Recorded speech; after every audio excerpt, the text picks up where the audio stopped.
Hello everyone, a very warm welcome to desire IAS YouTube channel. Friends, आज the Hindu में कोई भी important news नहीं रही है from the examination point of view, इसीलिए हम लोग केवल और केवल इंडियन एक्सप्रेस की न्यूज़ को ही कवर करने वाले हैं। And it is the Naga narrative divide. हम लोग पहले ये कवर करेंगे, उसके बाद हम लोग कवर करेंगे reading the Pakistan Saudi rift. Okay, so Naga narrative divide में क्या है इसको थोड़ा देख लेते हैं। अभी देखो, ग्रेटर नागालैंड का इशू हम लोग ग्रेटर नागालैंड या नागालैंड का इशू हम लोग रेगुलरली हम लोग इधर से फॉलो करते आ रहे हैं। ओके, अभी जिनको नहीं पता है उनको बता दें एक बार फिर से। देखो, नागालैंड जो है ये कौन कौन से स्टेट इसको टच कर रहे हैं, इसकी बाउंड्री को शेयर कौन कौन से स्टेट्स करते हैं। अरुणाचल प्रदेश कर रहा है। ओके, अरुणाचल प्रदेश, इसके बाद असम हो गया और हो गया मणिपुर। ओके, सो जो NSCN-IM है, ओके, ये चाहते हैं कि जो नागा इनहेबिटेड लोग हैं वो भले ही अरुणाचल प्रदेश में हो, असम में हो या फिर मणिपुर में हो, वो उनकी एक डेफिनेट टेरिटरी हो जाए। और वो कैसे हो जाए, नागालैंड के नाम से जानी जाए टेरिटरी, या फिर ग्रेटर नागालैंड के नाम से जानी। तो इसके कारण क्या होगा कि कुछ कुछ एरिया जो है इन स्टेट्स को भी जो है गंवाना पड़ जाएगा। ओके, जो कि ये लोग एकदम भी रेडी नहीं हैं। अभी जो है नागालैंड में जो देखा जाए तो पास्ट ईयर में कौन से गवर्नर रहे हैं कि रवि जी रहे हैं। तो रवि जी जो है, रविंद्र नारायण रवि, ये एज एन इंटरलोक्यूटर बने to the Naga talks. Okay, but NSCN-IM जो है इस चीज़ के फेवर में नहीं है, बिकॉज ये सोचते हैं कि जो रवि जी का व्यू पॉइंट है वो NSCN-IM के व्यू पॉइंट से काफ़ी डिफरेंट है, और वो कभी NSCN-IM का इशू जो है वो आगे बढ़ा के नहीं ले जाएंगे।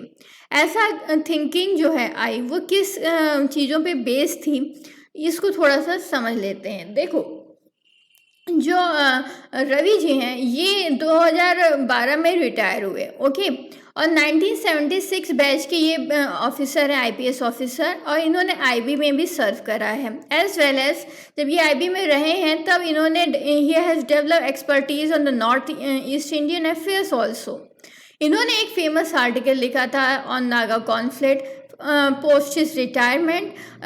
और इसके बाद क्या हुआ था, और जब इन्होंने ये गवर्नर की पोस्ट ली थी इसके पहले, तो इस मिडिल पीरियड में इन्होंने एक आर्टिकल लिखा जो कि बहुत ज़्यादा फेमस हो गया। और उस आर्टिकल में उन्होंने क्रिटिसाइज करा था पोजीशन ऑफ इंटरलोक्यूटर, जो ये थे के पद्मनाभ भाया थे और RS पांडे जी। उनको इन्होंने बोला था कि that they are rent seeker. Rent seeker terms means कि वो अपने पर्सनल बेनिफिट के लिए इस पब्लिक ऑफिस को यूज़ कर रहे हैं। इसके बाद इन्होंने एक्यूज़ करा था कि जो है कि मार्केटिंग एजेंट्स हैं NSCN-IM के ये लोग, and selling it larger than life profile to Delhi. तो ये इन सब के बेसिस पे जो है NSCN बिल्कुल भी नहीं चाहता है कि रवि जी जो है एज एन इंटरलोक्यूटर रहें। ओके, और इसमें जो है कुछ और भी व्यू पॉइंट्स रहे हैं जिसको हम लोग को देखना है। देखो, जो रवि जी का जो था during the Manmohan Singh government time में, ये था कि NSCN-IM जो है ये एक डेफिनेट ट्राइब को, कौन सा ट्राइब है, तंगुल ट्राइब को ही रिप्रेजेंट करता है इन मणिपुर। बाकी के ट्राइब्स को तो नहीं रिप्रेजेंट करता है। एज एन IB ऑफिसर उन्होंने ये देखा था कि नागा की जो पॉलिटी है इसमें लगभग जो 25 ट्राइब्स हैं, और सभी प्राउड ओनर्स हैं अपने अपने ट्राइब के। सभी का डिस्टिंक्ट कल्चर है, लैंग्वेज है, ट्रेडिशन है, ज्योग्राफी है, as well as distinct world view point है, और following with a broad rubric of the Naga family. तो इस तरीके से 25 ट्राइब्स है NSCN-IM, तो उसका बस एक छोटा सा एक हिस्सा है। ओके, तो ये कैसे पूरे नागालैंड के इशू को डील कर सकता है, तो ये इनका ऑब्जेक्शन था। ओके, इसके बाद जो है ये देखो, जो नागा जो है हमेशा नागा नेशनलिज्म के लिए ही वो लोग करते आए हैं हमेशा कैंपेन। ओके, सो नागा एक चाहते हैं कि उनकी डेफिनेट टेरिटरी है, और जितने भी कॉन्टिन्यूअस एरिया है पास की, जैसे Arunachal Pradesh, Assam, Manipur, as well as even parts of the Myanmar, वो चाहते हैं कि एक ये नागा पूरा बन जाए, ग्रेटर नागालैंड की तरह बन जाए। ओके, या तो बोल रहे हैं कि जो बिकॉज दे ऑल्सो वांट उनका सेपरेट फ्लैग भी हो और उनका अलग कॉन्स्टिट्यूशन भी हो, तो एक तरीके से एक अलग नेशनैलिटी ही चाहते हैं वो लोग। इस तरीके के कुछ डिमांड्स उनकी नज़र आ रही हैं इस समय। ओके, अब क्या है, the believe that the conflict can not be resolve without addressing the issue of the Naga inhabitant is widely share, कि जब तक ये हो ही नहीं सकता कॉन्फ्लिक्ट रिजॉल्व, जब तक ये चीज़ उनकी जो है एड्रेस ना कर ली जाए, ये ऐसी बिलीफ चल रही है। और जो नॉन नागास लोग हैं जो उस एरिया में रह रहे हैं वो इस चीज़ को इतना नहीं मानते हैं। Okay, so policy makers in the 90s जो हैं appear to have concluded कि जो है that the impasse in the conflict जो है call for a shift in strategy होना चाहिए। ओके, जो NSCN-IM है उन्होंने डिक्लेयर किया था जो शिलोंग एकॉर्ड ऑफ 1975 इस सेल आउट हुआ था and had emerge as a serious political force precisely because it stood for Naga unity. Okay, ये एक betrayal of the Naga cause था, ये जो शिलोंग अकॉर्ड था। तो इसके बाद क्या हुआ था, seen in this contest argument that identifies centres on the tribe are somehow more real than Naga identity. Okay, Nehru अगर देखा जाए तो कुछ कॉलोनियल एरा के इंटेलिजेंस रिपोर्ट्स हैं that refer to nationalist politician in terms of their caste status के time उससे कराए उन्होंने। जैसे कि नेहरू जी हैं, उनको कश्मीरी ब्राह्मण बोला गया, जिन्ना को खोजा मुस्लिम बोला गया and Malaviya as a Malwa Brahmin. इस तरीके से जो है कॉलोनियल एरा के इंटेलिजेंस ने रिपोर्ट करा था नेशनलिस्ट पॉलिटिशियन को। So one can not speculate, नहीं कोई कर सकता that by signing on to the idea of Naga कि उनके पास एक यूनिक हिस्ट्री है and political leaders intense to significant acknowledgement करना पड़ता है। ओके, सो द कैरेक्टरिस्टिक जो है long favoured by security bureaucrats of the Naga political struggle as a separatist insurgency या फिर टेररिस्ट मूवमेंट है जो कि फॉल्स क्लेम करते हैं नागा यूनिटी का। ओके, क्या है ये टेररिस्ट मूवमेंट का है और ये नागा यूनिटी इन ये सब चीज़ें हैं। Okay, so rejecting those epithet is a necessary condition जिससे कि निगोशिएशन हो सकता है, एक म्यूचुअल रेस्पेक्ट आ सकती है। Okay, so those are the significant achievements that should not be allowed to wither away. So the ground realities could not have changed so dramatically in the past 5 years. वो तो change नहीं हो सकती. So talk of returning to the jungle by NSCN-I militant may be more bombast हो सकता है than a genuine threat. Okay, so that a more nuanced negotiating strategy अपनानी चाहिए। ओके, एक पॉजिटिव डेवलपमेंट के लिए। बट द फंडामेंटल क्वेश्चन क्या यहाँ पे रेज होता है, कौन लोग हैं ऐसे जो who are the stake holders in the Naga conflict areas, कौन कौन से हैं जो जिनको फ़ायदा मिलेगा इसमें, और still need a satisfactory answer इसके लिए अभी भी रिक्वायर्ड है कि अगर इनकी डिमांड फुलफिल करी जाए या फिर जो है किनको प्रॉब्लम्स आने वाली है या फिर कौन ये इस डिमांड को बढ़ा रहा है, तो इसके फ़ायदा किसको मिलेगा, इस चीज़ का अभी भी सेटिस्फैक्ट्री आंसर अभी मिलना बाकी है। अगर ये मिल गया तो जो है बहुत सारी चीज़ें बहुत जो है क्लियर हो जाएंगी। Only then can we expect a peaceful dialogue हो सकता है एंड एक निगोशिएशन हो सकता है और जो पीस होगा वो बहुत ड्यूरेबल टाइम के लिए होगा। ओके, इसके बाद हम बढ़ते हैं नेक्स्ट टॉपिक पर और वो है reading the Pakistan Saudi rift.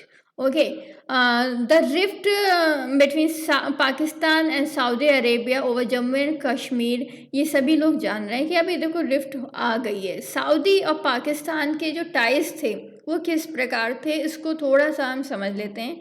Okay, देखो जो relation between Saudi Arabia and Pakistan जो है देखा जाए 1971 वॉर से जब हुआ था इंडिया और पाकिस्तान में, तो हम देख सकते हैं कि सऊदी अरेबिया और पाकिस्तान का रिलेशनशिप बहुत ही अच्छा था। ओके, और सऊदी अरेबिया ने डिनाउंस कर दिया था Indian action as a treacherous और contrary to all international convention and human values. Okay, तो उस समय सऊदी अरेबिया इंडिया के बिल्कुल भी फेवर में नहीं था और ओपनली डिनाउंस कर दिया था and found no justification for the Indian aggression except India desire to dismember Pakistan और उसकी टार्निश करना इट्स इस्लामिक क्रीड।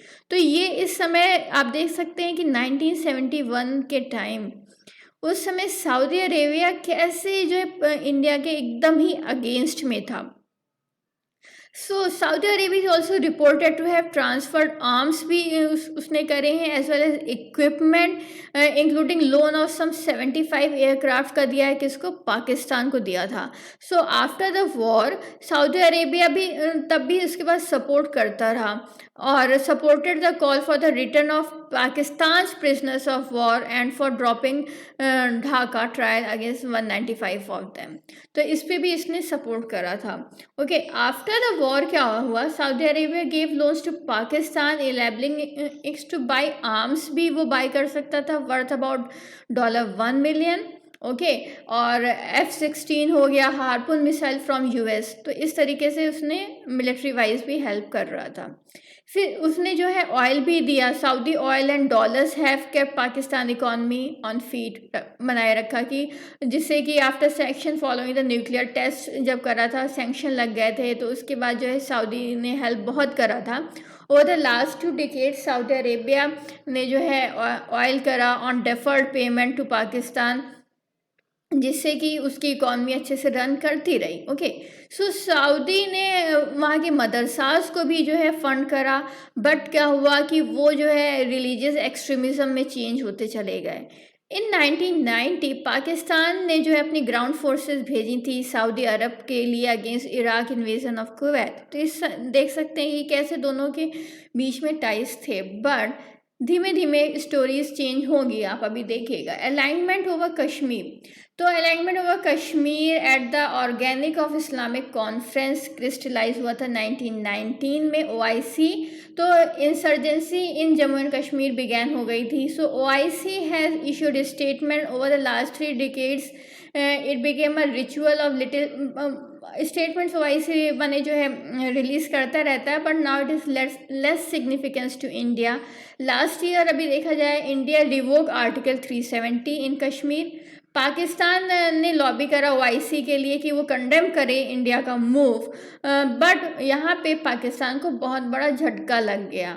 ओके, वो क्या झटका था कि जो सऊदी अरेबिया और UAE, देखो सऊदी अरेबिया अभी तक सपोर्ट कर रहा था, but Saudi Arabia and UAE issued statement जहाँ पे जो है उन्होंने कुछ भी क्रिटिसाइज नहीं करा। ओके, और एकदम भी क्रिटिकल नहीं रहे दिल्ली के लिए। Over the last 1 year Pakistan has try to dodge the sentiment कि इस्लामिक कंट्रीज़ में हो सके अगेंस्ट इंडिया, बट बहुत ही hardly handful of the countries जो कि जिन्होंने इंडिया को पब्लिकली क्रिटिसाइज़ करा, उनमें कौन से थे, टर्की हो गया और मलेशिया हो गया। और जो सऊदी जो इतना अच्छा पार्टनर था, इतने सालों से उसके साथ था, अब जाके उसने पाकिस्तान से भी हाथ घसीट लिए। सो सऊदी का पर्सपेक्टिव क्या है, Saudi Arabia change in position has been because of the gradual process under crown prince MBSI। Okay, उनके कारण ये सब हुआ। और as it seeks to diversify from its heavily oil dependent economy, because अब वो इस चीज़ से जो है ऑयल डिपेंडेंट इकॉनमी से वो थोड़ा सा अलग होना चाहते हैं। It sees India is a valuable partner in the region. So Saudi Arabia देखा जाए India's 4th largest trade partner है। ओके, चाइना, US और जापान के बाद सऊदी अरेबिया का ही नंबर आता है और मेजर सोर्स ऑफ एनर्जी है। इंडिया लगभग जो है 18% ऑफ द क्रूड ऑयल जो है सऊदी अरेबिया से मंगवाता है। Okay, Saudi Arabia major source है LPG का भी। सो एंड विद इंडिया से stopping oil imports from the Iran से जैसे बंद कर दिया था due to US threat sanction to Iran, तो सऊदी अरेबिया ही था जो इंडिया के हेल्प में आया था और इंडिया वहाँ से इम्पोर्ट कर रहा था ईजली। सो सऊदी और पाकिस्तान की टेंशन आती कैसी, आपने यहाँ देखा कि कैसे जो है क्राउन प्रिंस के आते ही, क्योंकि वो अब ऑयल डिपेंडेंट इकॉनमी नहीं बनना चाहते, वो और भी चीज़ों में अपना जो है देखना चाहते हैं। तो धीमे धीमे चीज़ें चेंज होती जा रही है वहाँ पे। अब सऊदी और पाकिस्तान का टेंशन थोड़ा सा देख लेते हैं कैसा है। तो टेंशन बिटवीन सऊदी अरेबिया और Pakistan has been brewing for some time, बहुत बढ़ रहा है। ओके, सो 2015 में पाकिस्तान जो है parliament decided not to support the Saudi military effort, जिसमें कि रिस्टोर करना था उनको internationally recognise government in Yemen. तो यहाँ पे 2015 में देखो आप थोड़ा थोड़ा सा जो है रिलेशनशिप खराब होते दिख रहे हैं, तो बिकॉज वहाँ की पाकिस्तान की पार्लियामेंट ने डिसाइड करा कि वो नहीं सपोर्ट कर रहे हैं। ओके, सो उसके बाद क्या हुआ, Pakistan then army chief general जो रहे led the Saudi led Islamic military alliance to fight terrorism comprising 41 Muslim countries. Okay, in fact 2019 जब पुलवामा टेरर अटैक आया, इट वाज सऊदी अरेबिया और यूएई, ओके, जिन्होंने अपना पूरा प्रेशर लगा दिया कमांडर अभिनंदन को रिलीज करवाने में अपार्ट फ्रॉम द यूएस।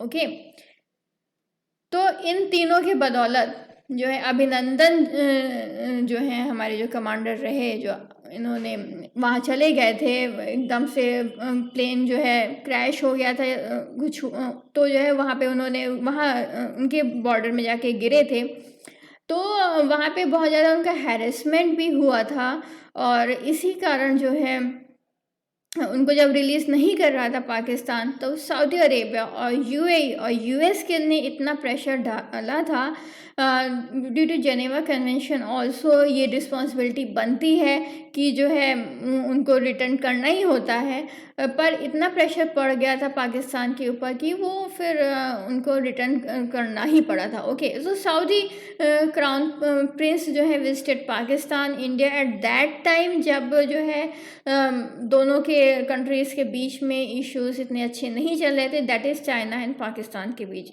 वो that is Pakistan as well as India के बीच में। इसके बाद हम आते हैं चाइना फैक्टर में, और चाइना फैक्टर को हम ये समझते हैं, देखो पाकिस्तान एंड चाइना जो है इनका ये हमेशा से मीन्स बहुत अच्छा रिलेशनशिप रहा है, and they are considered as all weather allies. Okay, iron brothers की तरह they are working. Okay, over the last year जो है Beijing has supported Pakistan on Kashmir issue पे भी सपोर्ट करा है, raising the issue even in UN security council thrice. Okay, so China has also emerge as Pakistan biggest benefactor, and through उसने funding भी करी है चाइना पाकिस्तान सिपेक वाले में, and originally valued at $46 billion. China commitment to Pakistan now stand at $62 billion. तो आप देख सकते हैं कैसे ये ऑल वेदर एलआईसी ये दोनों कंट्रीज आपस में साठगांठ करे हुए हैं। Okay, so Saudi Arabia too has invested in CPEC project, लगभग $10 बिलियन करा है, but Pakistan now looks towards Beijing for both diplomatic support के लिए भी देख रहा है बीजिंग की तरफ, as well as the economic support की तरफ भी देख रहा है। अब इम्प्लीकेशन फॉर इंडिया, ये सब जैसे सऊदी इंडिया की तरफ आ रहा है, झुक रहा है, झुकाव देखने को मिल रहा है, यूएई का दिख रहा है, तो इसका मतलब क्या है, देखो इंडिया के लिए कितना फ़ायदेमंद हो सकता है। India which is closely watching the development back in Pakistan and Saudi Arabia has not said anything publicly, but Saudi का silence on Jammu and Kashmir वाला इशू पे हो गया, जैसे ये एनआरसी का इशू का देख सकते हैं कि इसमें देख सकते हैं कि एक पॉजिटिव डेवलपमेंट देख रहा है दोनों कंट्रीज़ के बीच में। Okay, so thank you and thank you for watching.